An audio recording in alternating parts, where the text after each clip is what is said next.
Hello, my friends. Hope everybody is doing good. And so, as promised, here is part two, the rest of the conversation that Krista and I had with our friend Chris, just asking us questions about life, how we got here along this journey, regarding some of our past, and really just how God's will just kind of tied us up together into where we are right here, right now, in this day, so focused on this ministry that it has really consumed me. It's a humongous part of my life, and Krista definitely a humongous help here with me, and that's where we're going. So enjoy part two.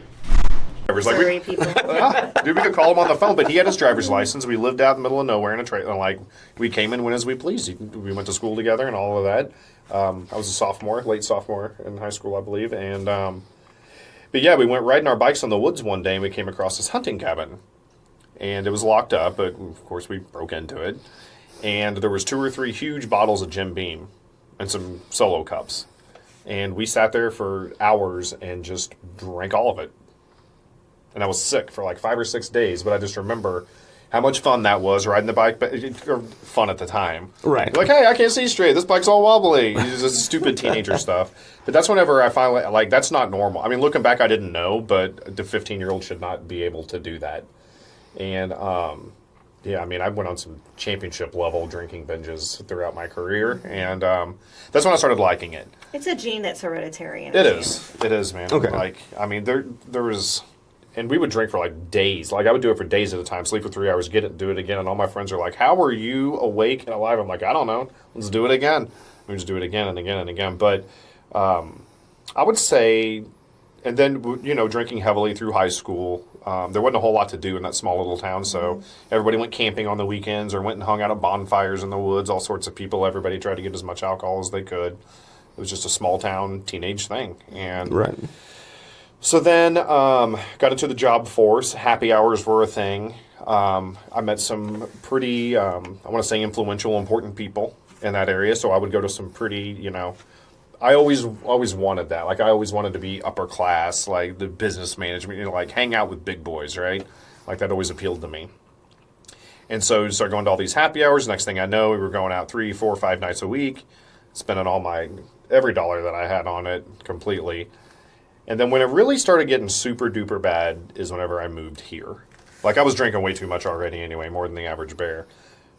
But I feel like that I could still probably quit if I had to back then, but I don't know, because I didn't try. When I moved here and it didn't work out with that girl that I moved here for, I had a long drive from Martinsville up to the northwest side of Indianapolis. So I started drinking in the mornings at like 5:30 in the morning. And just because it was so painful, I was lonely. None of my family was here. I had the guilt of leaving my son. I had a lot on my mind and nobody to talk to about it, really. And so I just started drinking heavier and heavier, where I was drunk like all of the time.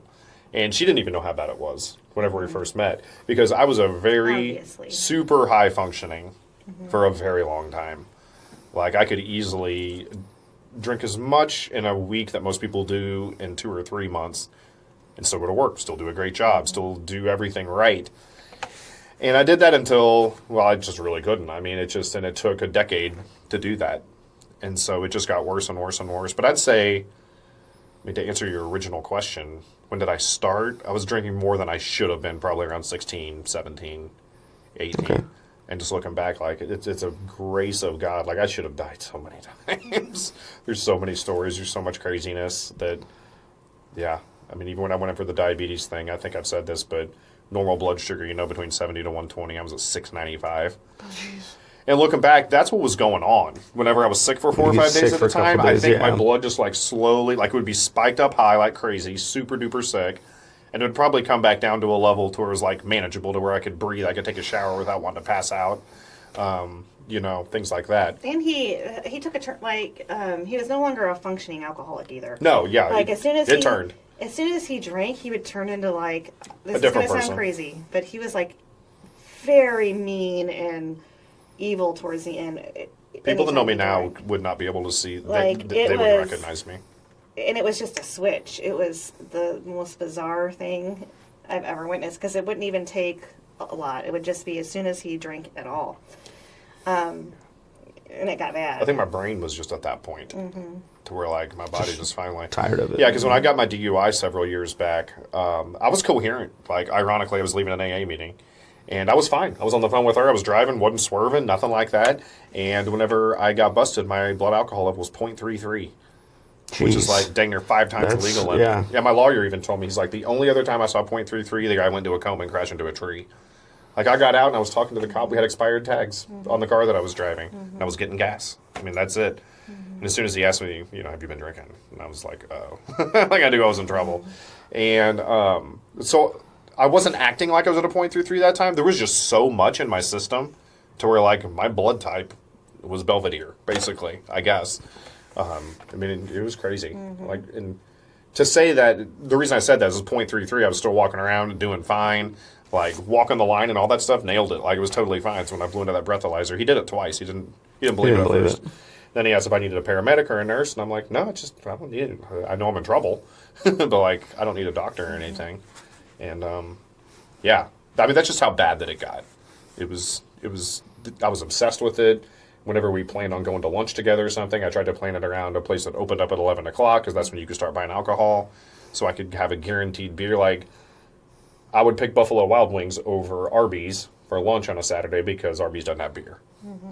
And I'd always find a way to sneak it in there. It just became what I looked for in the morning, what I looked for in the afternoon, what I looked for at night. It was like I was legit.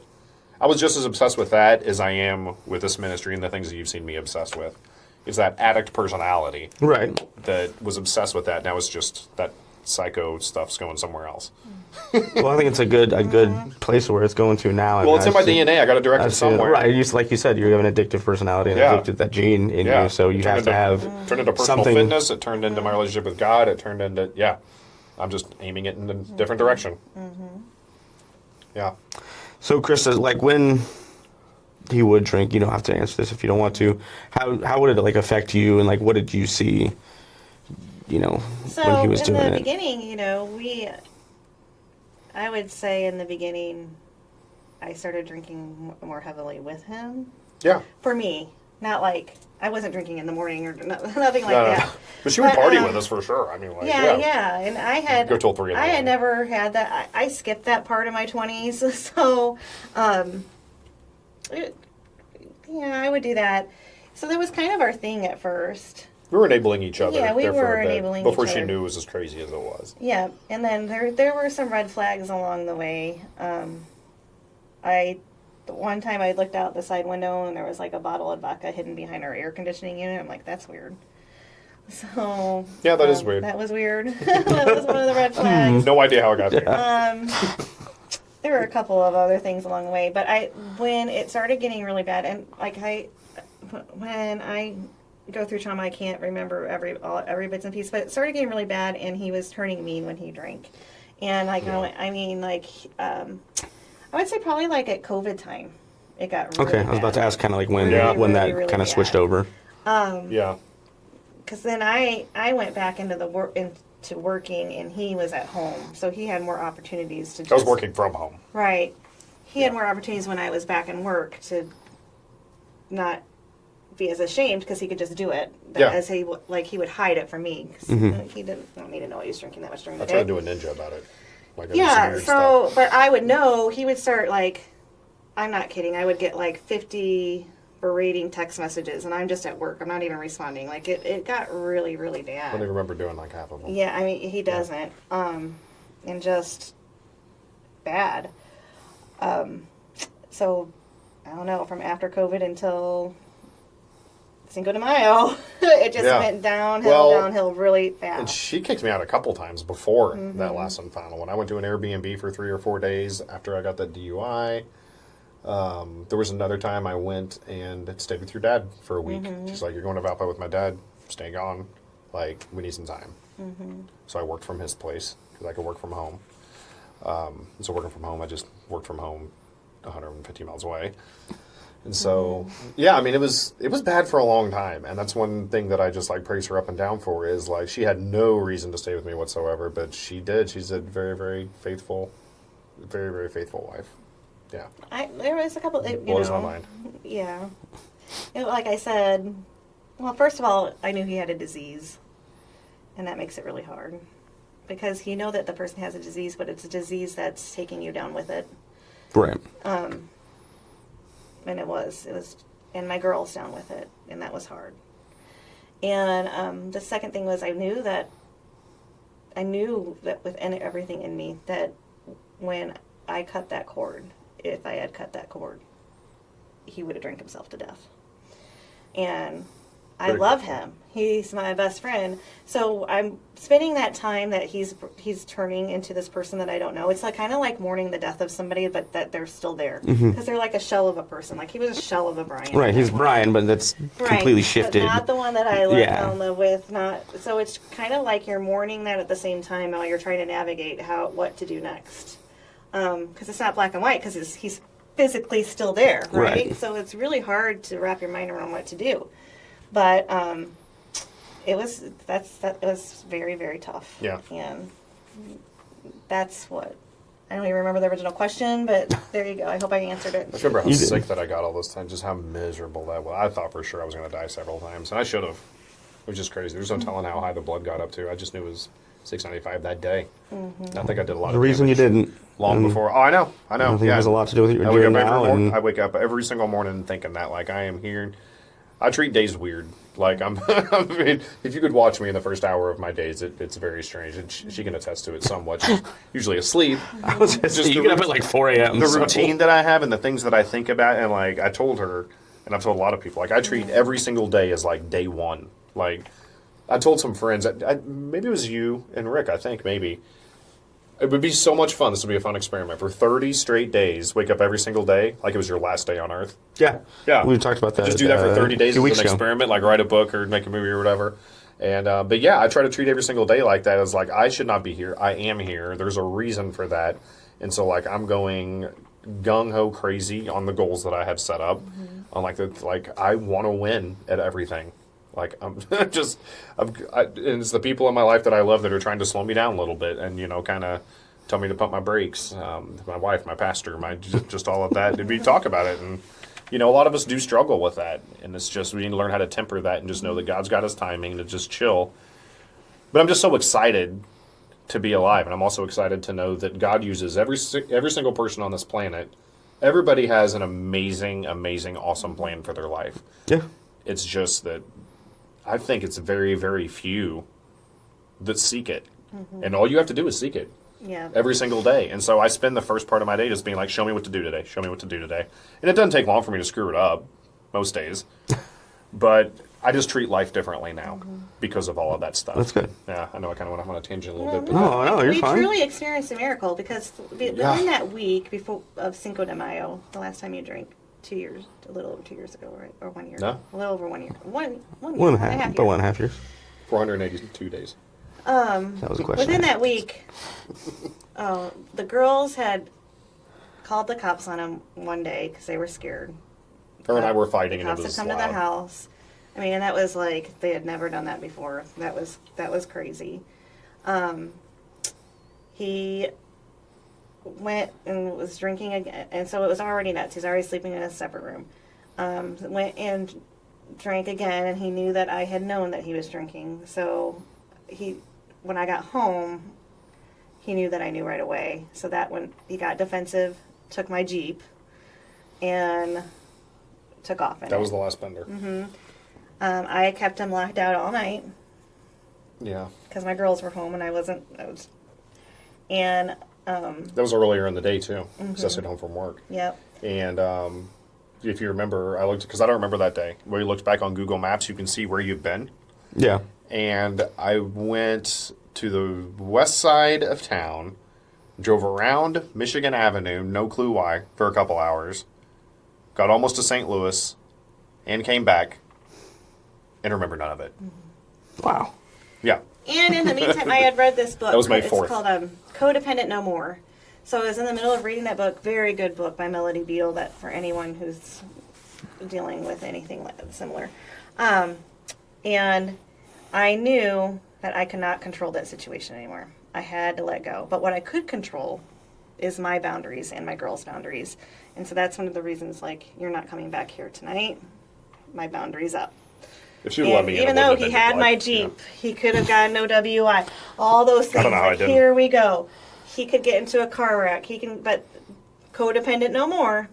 You have to separate yourself from that. I can't control it. Only he can control that. And if he gets pulled over, maybe that's what's best for him. Okay. That would have been guaranteed jail time. So, I did it, and then I didn't go into work the next morning because my car wasn't there for one. So I called, and I had just gotten this position, right? Oh no. So I am like rawly honest with my principal. I'm like, My husband sucks. Here's why. here's what, and I tell him the very surface level of it. I go, I'm gonna see if I can get him in a rehab today when I do get him home, but here's where I'm at. And I thought it was important that he knew because I just got the position, and No, you were right I for being thought that this honest was going to be about a that. long road. And so when I say that was the last time he drank, that was a miracle because look at the week prior, what we had gone through. So And it's the how millionth time can I we told her that was not- my last drink. Right. She'd heard it a million times. Right. How can we not shout it from the rooftops like God can save you from this? In an instant too. It's not. Yes. It doesn't have to be a slow. It wasn't Right. an process. instant. And another thing that was super duper luck is that most people don't know this medically, but when you drink that much that often, like if you quit cold turkey, you're probably going to die. Like Just people shut that down. quit, yeah, they go into seizures and like Well, swallow the their own rehab tongue and helped they you with die. that too, though. Helped you navigate that. Well, all that I got was that one pill that made you not Yeah, want but to they would drink for 30 check your days. vitals and stuff. Yeah, but they checked vitals and stuff. But like, as much as I was drinking, quitting cold turkey kills most people. It's just like they'll have a seizure and they'll be dead within a day or two. Like they have to wean you down off of it. Whenever you're drinking that much, like they have to give you a little bit, and it's called tapering. Right. Is where like you start drinking a little bit less, a little bit less, a little bit less. Like quitting, just stopping on a dime, super duper dangerous. And I had doctors ask me, they're like, "Do you feel okay? Are you all right?" I was like, "Yeah, totally fine." Took vitals, everything was fine. I was in the ICU for 3 days, and they had to pump me up because my initial tests were ridiculous. Like every level that you can have on any part of your blood and everything was off by a million. After 3 days, I was all leveled back up, and now I've had blood tests. I've had all the I'm top notch everything as far as my body goes. I just don't have a pancreas anymore. But other than that, it's a total miracle all the way around, man, is what I'm getting at. Like it doesn't make sense. And another layer is that it's his pancreas and not his liver. And Right. it's Yeah. It just- could be your liver, your my kidneys. my liver yes. is perfectly healthy somehow. That's some way. wild. I know. So wild. That is absolutely wild. I know. Yeah, it is. Only God. That's all I can say, man. Like nothing else makes sense. So what else? Which is not nearly enough. But what else can we do? But use it to Yeah, and say, hey, that. Yeah, it's a huge Hey God, platform. thank you. yeah. We will do this. My motto was the first 44 years of my life are mine, the next 44 all yours. right. So, and hopefully some more than that, but we'll see. I hope so. Yeah, Yeah, the I course turned still. 45. I said I feel like I'm a third of the way through my life. Your liver's fine, so you're good. So we're so good. Yeah, yeah. yeah. And in about 10 Pancreas, years, you'll be able to buy yeah. body parts at Target. So Yeah, exactly. They'll be able to replace anything. So you said it was that night you were listening to music in bed, Mercy Me. Yeah. Was that the moment you were just like, No, I'm because I did done? it again a couple days later. Like, Okay, well, yeah, you said you were in the hospital. that's you got when I diagnosed with knew the- in my brain, like, the I type 1. feel like I legit had a conversation with God, and he was just like, okay, like, I felt like that was it. Like, that was my last chance. And ironically, I heard that, I listened to it, and I still did it again one more time. It was almost like, it was a feeling of, I know that I have to give this up or I'm going to die, but I didn't want to. do it one more time. One more time. Give me one more time. And it was dumb, because, like, I don't remember even any of it. It was crazy what I did. That was one of the wildest nights of my life, and I don't know. Like, I don't know what happened. The only story I have to tell is what Google Maps told me and what she told me. Afterwards, like, I was trying to get back in the house. I went to the back of the house. I was, like, throwing stuff up at the window, like, let me in, let me. Like, I was wanting back in the house. And it was good that I didn't, because it would have ended up in a stupid, crazy fight. Cops probably would have gotten called again. I probably would have been in some serious, serious, serious trouble, like jail time trouble. And, but yeah, it's just wild. And then 2 or 3 weeks after that, Josh Parlos, go figure, shocker, invited me to Authentic Manhood. And right as soon as I started my recovery, that's when I started listening to nothing but praise and worship music. I was pumping audio books into my brain, just like the Goggins one that we kind of went through together. Yep. All I was doing was listening to positive things, Bible studies, getting involved in everything that I could find. So when Josh asked me about Tuesday, I was like, yeah, I'll go. Absolutely. It's a mile and a half from the house. He bought me my book, the first book. And that night, I just knew. Do you remember how excited I was whenever I came and home? I was like, we had just started going to I-Town. We were in Celebrate Recovery in I-Town. We each had our own groups in Celebrate Recovery. Yeah. There's something special about this place. And And it was a so- mile from our house. Yeah. Yeah. I love those guys And at it was I-Town. funny Like, it was because awesome. It was one just church, a long like, ways away. picking up the girls from school and stuff, we would always make fun of the name of that church. Oh, yeah. Like, what church do you go to? Oh, that one church. That one church. That one church. Wait, which church? That one Yeah, church. Which look church? at you guys That now. one church. Yeah. You're there in the mornings making coffees on Sunday. Yeah. You're running lights or sound. Super. Yeah. Lights So for he that. comes home and he's like, we really need to go to this church. And I'm like, Once we found our really? church, she's like, And what?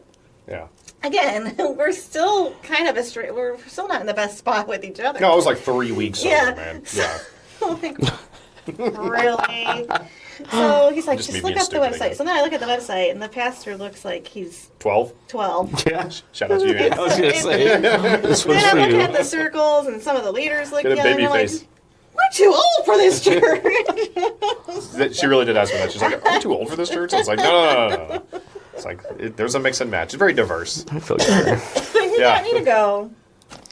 And we went. And it wasn't long after that we were back in the same room. We were, It was less than a week Yeah. later. That's It was awesome. just like, That's amazing. dude, he flipped a switch in my life. Like, I'm not kidding. Whenever I say it was literally like flipping a light, it's crazy. Because I feel bad for the people that like they're sober for 30 years and they still struggle. Like, God legit took this from me, and I don't understand why he doesn't do that for some people. Some people that he does. It's his will. We're humans. We are not smart. We are ignorant, and we just don't know his ways. Yep. And everybody struggles with stuff, you know. Right. I mean, you know that. And yeah, I mean, I can't say it enough, and that's why we're so gung ho about. I used to be ashamed of telling this story. You remember you were at the church like that first Sunday that I preached. That was the most nervous that I'd have ever been before. Because I preached before, way back in the day, but this was Right, different. we're preaching Like, about this is me this like subject and really kind of opening Right. up. I'm going to tell this story to a bunch of people. This is going to go on YouTube. Like, I am publicly exposed now. It was hard, but it was amazing. right. It was awesome. And I'll tell you this, I still have not went back and watched me preach that sermon. I'm still nervous to even watch it. I have not realized that you I haven't watched it. haven't watched it. I've seen the intro because like I posted it to my own stuff, but I have not watched that sermon. Interesting. And I thought I sucked. I thought I bombed. And afterwards it came down, they're like, that was awesome. And I was like, I think You I did sucked. great. Yeah, well, I appreciate that. Thank you. But I, for real, I just got down and I was scared. I don't remember most of it. I know the Holy Spirit was flowing through me for sure because, you know, he has a way of talking whenever you can't. But yeah, I don't even know where we were, but the story's going sideways a little bit. That's right. That's what this Yeah, is that's what it's for. Yeah. Yeah. So when you went to the hospital and they told you had, type 1 diabetes. Yeah. Did that change your mindset at all? I mean, you said it was, a couple weeks later you were For a couple trying weeks. Well, here and there, like, yeah. okay, this is what I can. So yeah, it did, and I wasn't as freaked out as she thought that I was going to be, and I wasn't. I felt this weird, calming sense of peace, and I really didn't know how lucky that I was until a few days later, whenever the doctors were like, "Dude, you have no idea. Like, that's insane. You have no idea." I just didn't know. I went to urgent care first instead of the ER. Well, And I I was remember- this close to going into work because you got to remember, we're not sleeping in the same rooms. And I've been So so. you know, There was yeah. a big game on the night before. Here's what. Okay. Okay. Cowboys playing? Yes. So here's the Of course it thing. was. So it was the playoff game against the 49ers. Oh, you don't want to And that game anyways. no, I don't. It was bad. So here's the thing. I should have. So we went to I-Town that Sunday, and I was like so sick I could barely walk to the car. I was like shaking. I wanted to die. Like it just wasn't good. And so that Sunday afternoon, I was like, I should really go to urgent care. But I was terrified that I would end up in the hospital. And the Cowboys play the Niners in like 3 hours. Playoffs, man. Like maybe they're going to win a playoff game for the first. So I risked life. I didn't know These that. idiots, yeah, dude, Another so stupid. reason And they got smoked. that I think that he's just trying to fake this and like She's seen me milk sick it 100 other to, times, too. to get back in my good graces. I'm like, no, you're still not. No. Yeah. It was so bad that morning I went to get Powerade before we went to urgent care, and I had to stop 2 times on the way home from the gas station. It was pretty close to my house. You know what I'm talking about? Yeah. I stopped on the side of the road with traffic and people going to work and just barfing my guts up on the side of East Street twice. And I got back and I was like, yeah, we should probably go to urgent care. And she's like, she's supposed to go to work. She's seen me sick a No. million times before, but I was getting ready for work. yeah, And I looked at you for Oh. the first time. yeah, in a Like few I days. had not looked at him, because I remember I have these boundaries up that I'm supposed to have up, and I'm trying to keep these boundaries, which is not easy, and I'm trying to keep these boundaries. And I looked at him, like I'm getting ready, and I can see him behind my mirror, and he looked terrible. Thank you. And I'm like, okay. I looked at him and I said, okay. He said he was going to try to take himself in that day. I could have. And I said, I think I'm going to call off and go in with you. And thank God I did. Because if I would have went and he didn't even take himself in, I would have come home to him in a diabetic coma. I would have been dead. They told me it was a matter of a couple hours. Yeah, no question about it.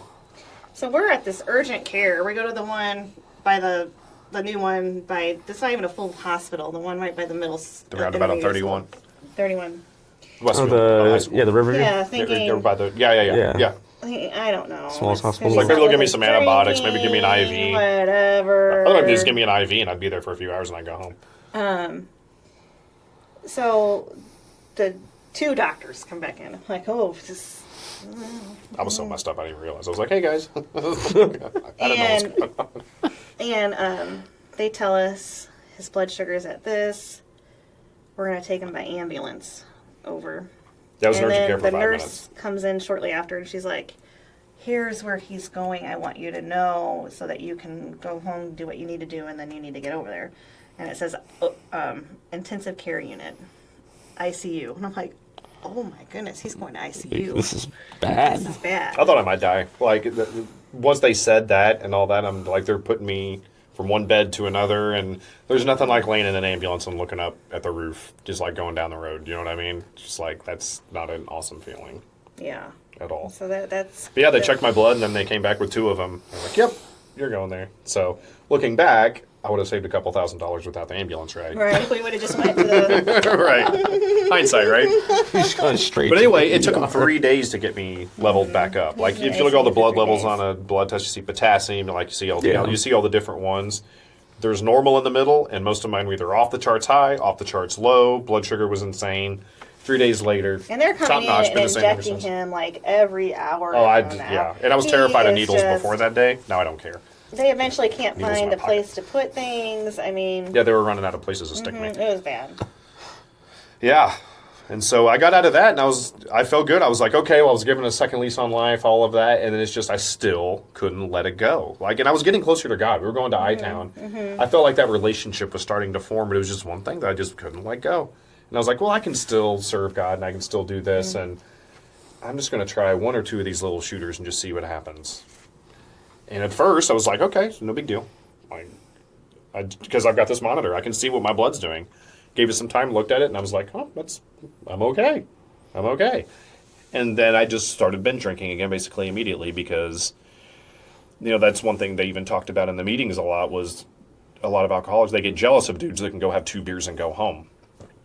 I can't. Like, if I pop 1, I'm popping 100 until I'm drinking until I can't see, pretty much. And so, yeah, me having it under control and doing a little bit turned out not so much, which is absolutely stupid whenever you have type 1 diabetes. Like, that's just absolutely insane. And so, yeah, that was in between January and May. I don't think I touched anything till March, April-ish. You were in Florida. Yeah. I went to Florida without her. So, yeah, and I just thought that I could handle it. I was like, and a big trigger for me used to be golfing. Whenever I was golfing, like, I couldn't imagine golfing without beer. And like, now I can't imagine golfing with beer. Because as it turns out, I shaved about 30 strokes off of I was going to say, your game probably turned way better. It's like bowling, people think they get better, but you don't. I love that. Yeah, I love scientifically, that. that's not possible. So Cinco de Mayo, that was the day. Yeah. Nothing. Yeah. And that was just a spur of the moment decision? It was just that morning. It was like after that bender, and I saw her, and she took me to read. Something triggered in my brain as well. Like, I don't know why she loves me so much, but she does. And it was also like this calling from God as well. There was just a sense of peace, a sense of, I don't know, even when we were rolling up to the outpatient place, I was just like, I knew in my brain I was done. But I couldn't say it to anybody because everybody would just be like, okay, yeah, whatever. Right, dude. like you said, this I've heard it a before. million times. In a week, we're going to be picking you up out of a ditch somewhere else. We're going to be bailing you out of jail. We're going to be, whatever. But I knew that I knew, but I didn't expect anybody else to know that I know. But yeah, that morning, man, like, it's similar to the story with Paul on the road to Damascus. Whenever he was just walking along, one second he's murdering Christians, and the next one, God's like, what are you doing? Yeah. And finally he's Saving like, okay, cool, I get it, man. Yeah. And that was my okay, cool, I get it, man moment. And I've been sold out ever since that morning. That's awesome. Yeah, That's and it's awesome. just getting Congratulations, first off, Well, on yeah. that. And, Thanks, man. I love to hear that. And Yeah. I hope it goes for Like, people many, think many, it's many, this- many, many more moons. People think it's this huge feat, like, congrats, dude, you're doing a great job. But the thing is like, I don't want to do it. Like, not drinking's not a struggle for me at all. Like, not at all. What was a struggle was, like, changing my way of life completely, like the things that I did and things for fun. That took a while. But then it just realized, it just hit me one day, is like, I am an addict. This is the way that I am. And I even told you whenever I was drinking, I was like, you don't want me to quit drinking because you will hate sober Brian. Like, sober Brian's going to be really annoying because all of this I think energy. she would take annoying over Yeah. mean or drunk Brian But the any point is, day. now I'm just obsessed with other things, and so I'm good. obsessed with really good things. Yeah, for that's the most awesome. part. That's amazing. For the most part. So When did you see, like, the change in him? Or when did, like, obviously, like he said, you've heard it a million times, oh, this is my last drink, my last drink. When were you like, okay, this is really, like, this is it? Like, Probably a few weeks after he had gone to Authentic Manhood and seeing him interact with the guys at church on Sundays. I'm like, And seeing him, like, if you see him there, but for those who don't, he's just he's in his element when he's at church. oh, he really is. He really is. And to see him like that, I'm like, this is a whole different man. We didn't go to church together, so this is a whole different man outside of him I've never seen before. And he's seeing at the same time he's seeing that side of me too. Like, we have never been, we're not a spiritual couple together, and started to experience that together, with him leading the way was. I've never led the way in anything. I mean, with you. that's totally God. That's another thing that's totally God. Because how did it switch to where he's leading the way and navigating this? Yeah. And he's That is fun to kind think of. about. I'm like this with anything I do. I'm slow to the draw. Like, I'm reluctant. I'm going to study it. I'm going to analyze it. Which drives me crazy. I'm not diving head in.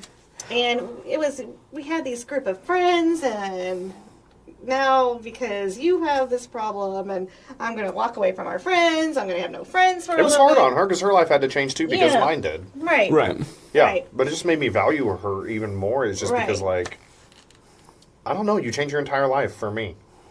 And No, it's yeah, just that's, a change for the better, and God, and well, it is, but still, But- like, most chicks wouldn't do this.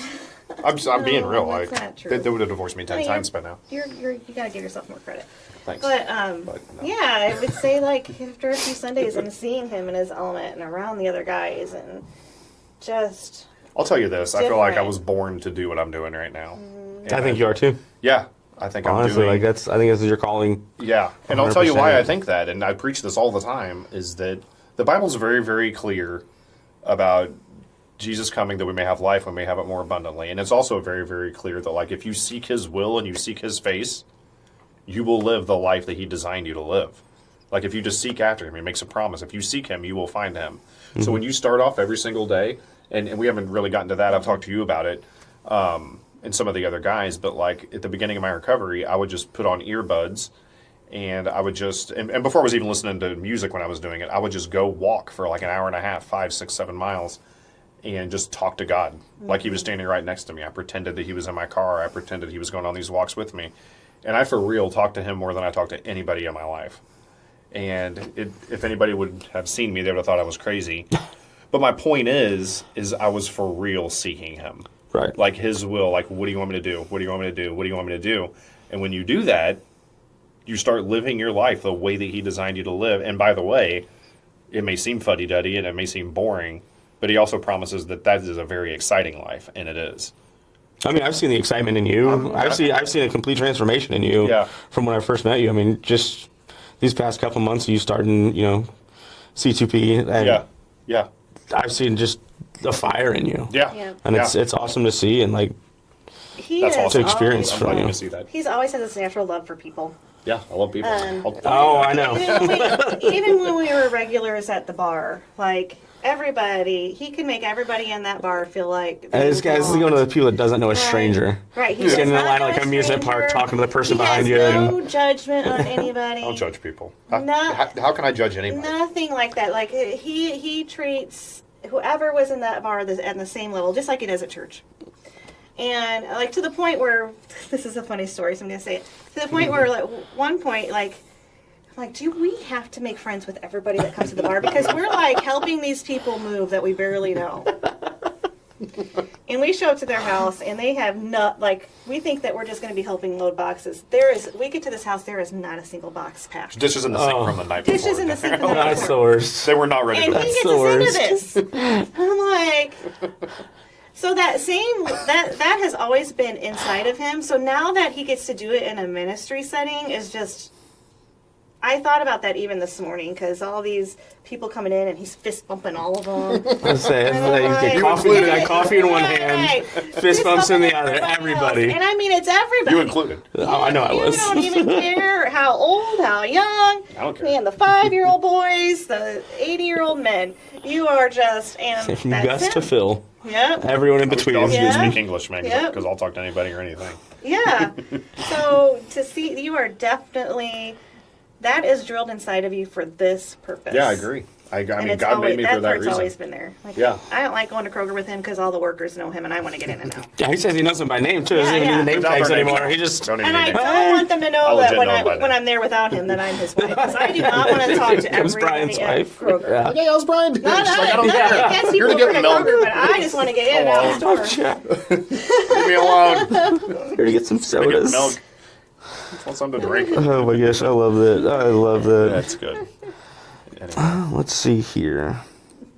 So, tell us about Conform to Transform. Yeah. Like dive deep into it. What? Yeah. How'd you come up with it? How'd you come up with the Okay. name? The cool logo you got. Like, Yeah, indeed. What Well, what sparked something in you to be like, wow, like this is. Well, I've always had a heart for ministry. So on one hand, I love people for one, and two, I love talking. Like, Oh, I know. I love. We know you do. I love a stage setting. I love a captive audience. I love. Yeah, it's just built inside of me. But how it came about was not long. So my recovery started in May. I was going to Authentic Manhood. June 11th was the first one, and I started telling my story like immediately. Like, I just felt on fire to do that. And I was like, there's other people that are dealing with this. And all I could do is just look around and be like, hey, like, I've met a lot of people that were like dang near death with alcohol. And the way that I feel right now, like, I want other people to feel this because this is amazing. Like, I'm on fire. And so I started telling my story and all that. And I had guys come up to me, guys that are in my group now. They're like, hey, man, like, you should start a group of just people that have been through this. Similar to a Celebrate Recovery, but on a smaller, more intimate scale. And that's not saying anything bad about it. Like, Celebrate Recovery is awesome. It's great. It's AA with Jesus, pretty much. Several people that are coming now. Like, they're just like, you need to start this up. And me, I love doing stuff like that. So I just got to thinking, I was like, what if I could turn this into a ministry for people that are beaten up and feel like that they're not good enough for God to use? Which, by the way, is most people. Oh yeah. It's most people. I mean, like, even whenever we're at our groups and everything like that, I'm not going to divulge any information about absolutely anybody, but the general consensus among most people, even people in the church, is that they're miserable. Like, even in church. And it's just, and they're miserable because they've been beaten up. They think that they can't be used. They think that they're not good enough. It's the comparison game, like Pastor Andy talks about sometimes. You see this guy that's up on a pulpit. He's got a crowd of 10,000 people. It's like, well, I can never do that. And my thought is, why not? Why not you? Yeah. Why not you? Yeah. Like, what makes them so special? And so They put their pants on the same way you do. They do every day. They do, and so that's really what it came up with. And what I realized is, and also I pump myself full of these psychology books that I absolutely love. And I'm really, really big on the matter of your perspective and the way that you see things. You and I, like all of us, there could be something in this room, and all of us look at it in a different way. I trained my mind to like look at everything in the positive light, like the way that Jesus would see it. That's what I tried to train myself to do. And that's where conformed to transformed came in, is that most of these people around this world are walking around like robots. They're doing what everybody else is doing. Like the average person, and I've said this on these videos before, this is our 6th one in this series.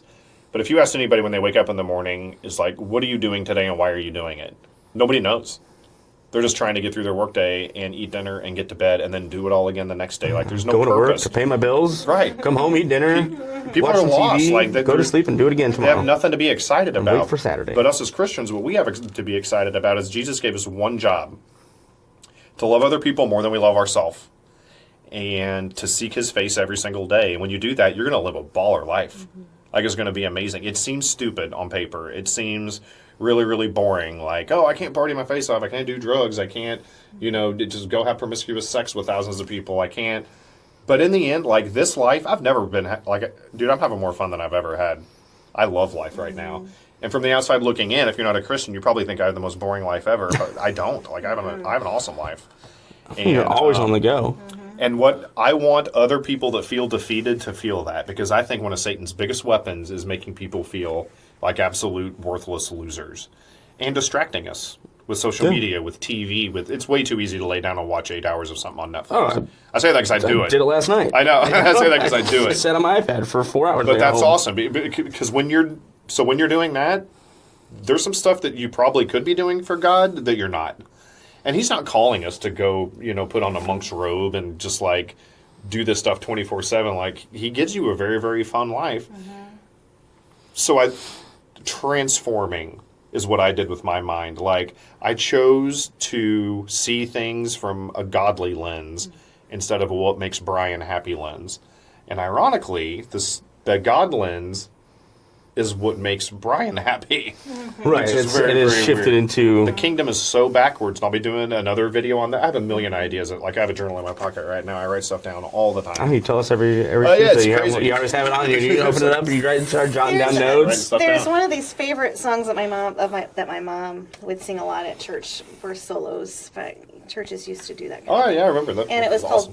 called "People Need the Lord." Oh, I love that And song. It's been one of my favorites. I didn't know she did that. The whole time because it's a song that reminds me of my mom. But now the words are so good, and it's so relevant today. There's a difference between spirituality and your soul, and I feel like social media, secular music, TV is going this route. Movies are going this route. If you're not careful, those things are slowly taking your soul away. You see a lot of people who just kind of have this blank, kind of sour. They're designed to look do that, all by the the way. time. And the good news is you can get it back. God is ready to Yeah. give you that back Oh, at yeah. any time. But the enemy has so many weapons to take it away these days that Yeah. you've got to arm yourself. Right. You've got to be armed. You've got to arm your children. And that's what we're working on now. Like Andy said, Pastor Andy was preaching on today, you got to model it in your home. And I know my girls aren't coming to church as often as they should. I'm not going to force that until they see it. That's the They're part that I'm- it's got to It's be the you only to see thing it. that's That's gonna- exactly how I And was. they It has to have. be you They've that sees started to it. see it. Like Ariel wrote him was it Ariel that wrote you the very sweet text at one point? I'm so proud of you, Brian. A major change in our home. Did not ever see that coming. And they've all three of them. It's a different their house. demeanor has changed at home, and so I don't think we're that far off from that. But I wanted them to know that this was a serious change, a lifestyle change. We Yeah. weren't just going to church to go on Sundays. Yeah. And so that's All that we can where do that is obey Him, and He'll take care of the rest. But yeah. these things are so important these days because I'm telling you, the enemy has a lot of weapons he can use right now.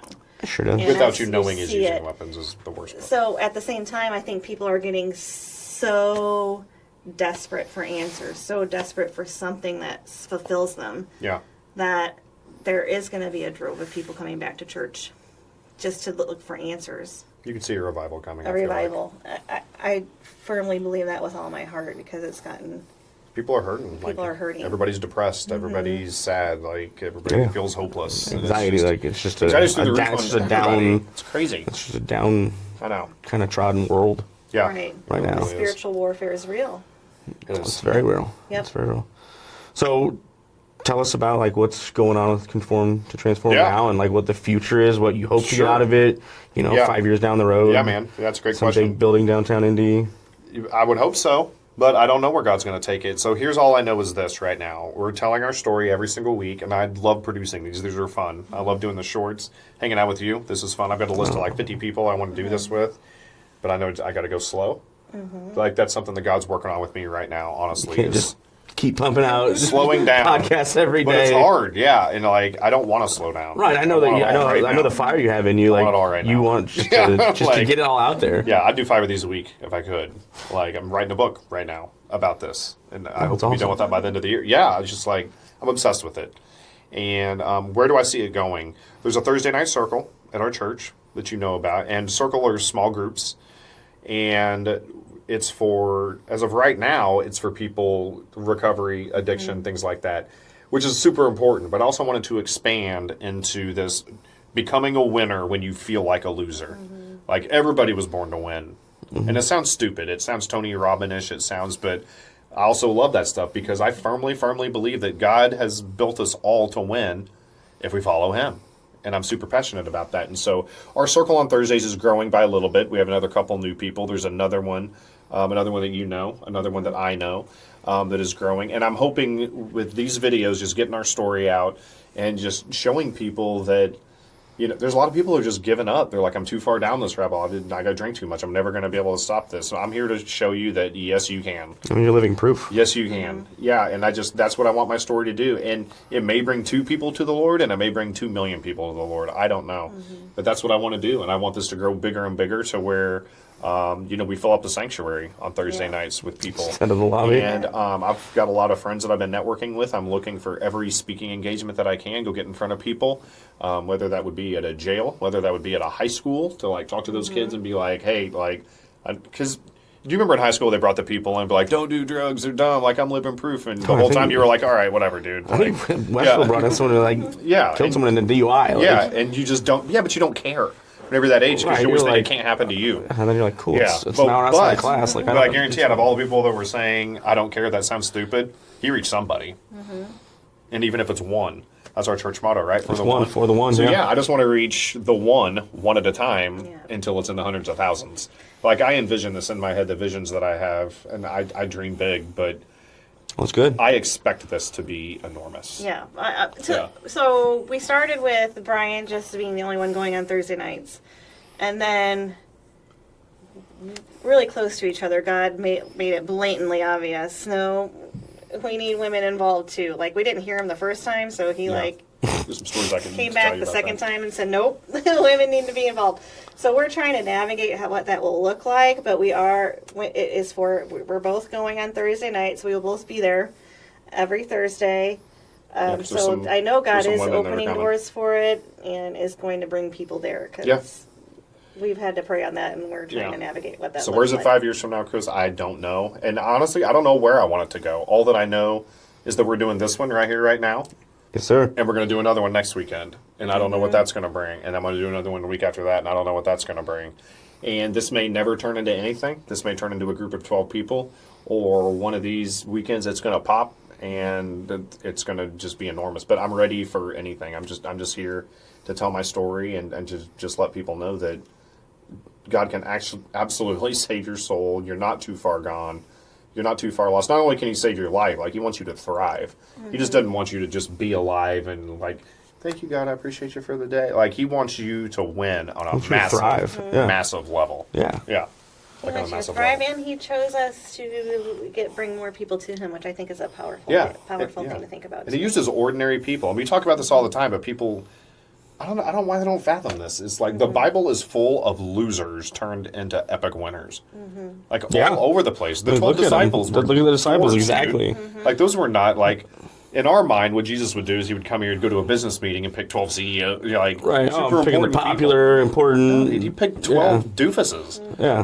Like Guys they fishing, were a mess. tax collector. They were like, a mess. They were an Yeah. absolute mess. Yeah, and yeah, I mean Matthew, he was an IRS agent. I mean, to put in today, and not just an IRS agent, like one that came and knocked on your doors and said, "Give me your money, or I'm going to take away your family." I mean, like IRS agents were different back then than they are now. I'm They pretty still suck sure- today, but I'm back pretty sure then. he was on the spectrum too, which is a whole other thing. Yeah, watching the shows. Yeah, Watching the shows, and I think Yeah. so too. Yes. Yes. Yeah, I think so too.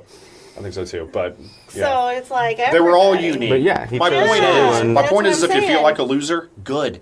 Like God uses losers. Like you feel beat down, good. God uses beat down people all the time. And actually, the Bible even goes further to say that not only does He use those people, the more screwed up you are, the more powerful the other side is. Yep. The more powerful the testimony, the more powerful the story. That, Paul is a perfect example. He went from murdering folks to like being one of the most influential people in the New he Testament. just wrote so many books. Yeah, and I mean, you go through the Old Testament, it's just a bunch of losers. I mean, like in today's terms, right? I mean, Yeah. no, I mean, you're not wrong. in the You're way not that wrong on people would at judge all. them today, from a worldly standard, yeah, they were outcasts. They were written off, and God loves it when He uses the written off because it shows off His glory. Paul said, if I'm going to boast, let me boast in filthy rags made clean. He's like, I'm not doing this on my own. He is like, I'm nothing. And that's one of the things I try to do when I start my day is like, Andy even said it this morning. It was very fitting. Like, I can't do this on my own. Like, I need you today and I need you every single day. That's the message I'm trying to get across. And I think like it's going to that. resonate with That's a lot awesome. of people. Yeah. And if it resonates with 5 people, great. If it resonates with 5 million, even greater. I mean, just to touch one life. Yeah. Yeah. Is- And I just want to tell this story. And like, I was sick of being ashamed about it. And like, people knew me, but they didn't really know me. Like, I want people to know me. To know me. Because what I'm feeling now is that when they know me, they're going to know God. And that's the goal. I mean, that's the image that you give off now. I mean, That's everybody's job. Yeah. I feel like it is. And so, but yeah, thank you, Chris. no, that's amazing. I I've mean, enjoyed I coming love to you get guys. closer to you. Yeah. We love you too, man. Sorry for the first poker night. So Yeah. I don't know if I ever told you this. The first, I thought he was a jerk for like 3 weeks. I would go there, he just had his sunglasses on. I'm like, hey, Chris, I'm Brian. I'm new at the church. And he's like, And I was like, I had the jerk? poker face on. Like, we were playing poker. You're the nicest guy I've ever, like, he's one of the nicest, That's like, teddy bear funny. dudes I've ever met in my life. But yeah, the first couple love weeks that I was story. like, I don't know what's wrong with that Chris Lord dude. But, like, he's just so special because he moves a TV around on Sunday mornings in the church. Like, who's this guy? It worked out well. It did. That's funny. Yeah.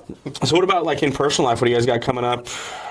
Over the next couple weeks, months, as to the end of the year. Any Well, fun vacations planned? no, not really. Well, sort of. So for Oh. my birthday, she got me Brandon Lake tickets. in Yes, October. yes. She knows I love these Brandon Lake. Tear off the roof, man. Tear off the roof, yeah, absolutely. That's gonna be a Yeah, which is funny that's because the gonna night be a before I concert. was like, "There's this awesome Brandon Lake song. Like, I want to hear it right now." And I looked it up on my phone and just blared it. Just tear off the roof. And then, oddly enough, she got me concert tickets. And so yeah, we're gonna do that in October. We're gonna get away because work has been insane. Life has been insane. Yeah, I know. And I'll tell you this: it's we're being spiritually attacked for sure. It's like Andy was saying this morning. Can you move your head just a little bit? Oh, I'm sorry. Your face is a microphone. Okay. Your head was perfectly placed behind the mic whenever you lean back like that. It was funny. But no, so we've got that going. We don't get to get away very often. you got the girls at home. Yeah. Yeah. Thanksgiving, I think we're going to go to Missouri. My kid doesn't know this yet, but we're going to be going. There's a B&B that we found halfway between my parents and also the town that I grew up in Springfield. It's out in Mansfield. It's where, do you know who Lauren Ingalls Wilder is? It's your Little House on the Prairie. Yeah. Everyone knows Little House on the It's Prairie. that same town. Okay. Yeah, and like people are like, oh wow, but was like we went on field trips there all the time when I was little, so it's no big deal. Yeah, I know, right? The house Lauren Ingalls Wilder. So lame. That and farms. But I don't know, personally, not much really. You're in the middle of your school year. I've got some stuff that I'm kind of struggling with, trying to make some decisions on as well. But like, I don't know, raising teenagers, man, their personal life, Yeah. our life is their life, really, Right. I for mean, I the may- most part. Maybe go to Florida for a few days at some point. Yeah, but My dad lives there, so it's Okay. cheap. I'll be real, man. This is my main focus. What I'm doing, right? Like, this is That's what awesome. you can ask her. That's what there's plenty of times she's like, "Can you please get off your laptop to like hang out with me for 15 minutes?" And so that's been a thing recently, actually. It's me spending more quality time with her because I've been so I love busy that. with other stuff. Yeah, I mean, it's a good problem to have, right? Yeah. So Yeah. yeah. I love that. Any interesting books either of you have read recently besides David Goggins? No, I mean, not really. Like, I listened to a lot of Napoleon Hill. We listened to Unoffendable by Hansen on the way to IU yesterday. It's a book about how you can literally, if you choose to, just be unoffended. And it's funny that if you look, like, Christians tend to be like the most offended people all the time. But it just teaches you how to like not get mad at anything. Really good book. That one, F Yourself. I censored that. That's another one from a Scottish author. It's pretty good. It's basically a I know whole book that about your self-talk. Yeah. Like the way that you talk to yourself really reflects in the way that you live out your life. If you beat yourself up all the time, you're going to have a miserable life. Go figure. Makes perfect sense. Yeah. But I'm into like the psychology and like the mind stuff and the matter of perspective. And like, I tend to look at everything in a probably overly optimistic point of view, and it's because of all these books that I've been reading and listening to. But I would say it's about half and half of the praise and worship music that I listen to, or audiobooks that are pumping through me. Yeah. And my Audible library's gotten so big, I just randomly pick one and just let it go. Really. Yeah.